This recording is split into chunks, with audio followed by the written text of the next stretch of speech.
Les portes sont ouvertes. De mon temps, au gymnase à Bienne, nous étions 8 femmes.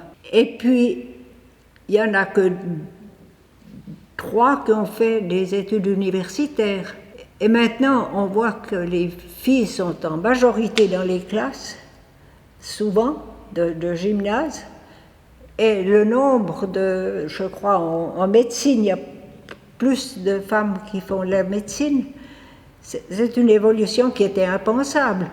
Arrivé un peu par hasard dans la politique, parce qu'on m'avait demandé d'aller dans un comité de Verband der Bilderfrauenvereine, l'association des sociétés féminines. Il y en avait 30 à l'époque. On m'a demandé d'être candidate. Enfin, j'ai dû me lancer dans la politique pour les votations, les votations sur le suffrage féminin. Et puis, on a dû naturellement préparer les femmes à leurs nouveaux droits en 68. Et j'ai pris contact avec les présidents de partis. Et un a trouvé que j'amènerais probablement des voix féminines si on me mettait sur la liste. Parce que je n'avais pas beaucoup d'expérience, mais enfin, on m'a fait confiance. Il n'y avait pas de toilette pour dames à l'étage où nous avions les séances. Il fallait que je monte les escaliers pour avoir des toilettes de dames, parce que ça n'existait pas encore. Je pensais que c'était difficile de combiner ma vie familiale avec une carrière politique. Mais mes enfants ont eu moins besoin de moi, et puis j'ai eu plus de devoirs politiques. Qu'avant, j'étais seulement l'épouse de M. Renkli. Mais il a fallu qu'il s'habitue petit à petit à avoir une femme qui jouait aussi un rôle. Oh, j'étais très fière, naturellement. Et puis, mais j'allais vers l'inconnu. On se disait, il ne peut pas se passer de révolution dans le canton de Berne. Je me suis aussi engagée pour l'éducation sexuelle à l'école. Les romans avaient déjà commencé, mais du côté suisse-allemand, il y avait beaucoup de réticences et c'était difficile de trouver des solutions que l'État soutienne l'éducation sexuelle qui nous paraissait très importante.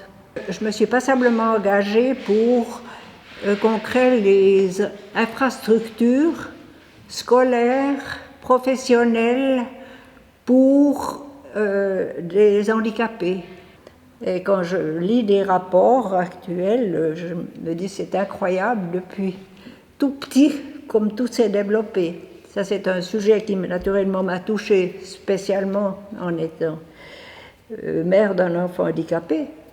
J'avais la chance aussi de représenter 2 minorités, les femmes et les Roms. Alors quand on cherchait quelqu'un, je bouchais 2 trous. J'ai plutôt joué un rôle d'exemple pour d'autres femmes, pour les encourager à se lancer dans la politique. Je l'ai senti, on m'a poussée, on m'a donné la possibilité d'être une pionnière, mais c'est plus maintenant que je le remarque parce que les journaux se souviennent de moi. Quand il y a des problèmes féminins, ou bien maintenant les 50 ans, les journaux se souviennent parce que je suis la première. Je ne suis pas du tout celle qui a fait le plus de choses, mais c'est plutôt maintenant que je me rends compte que j'étais une pionnière.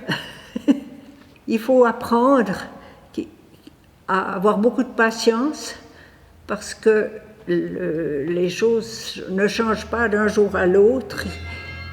Et il faut aussi apprendre à ne pas faire de la politique seulement avec le cœur, mais aussi avec la tête, parce qu'il faut voir les conséquences des choses. Il faut vraiment réfléchir, on ne peut pas seulement aller par son cœur. Mais disons, les femmes amènent peut-être justement un aspect plus humain dans leurs décisions.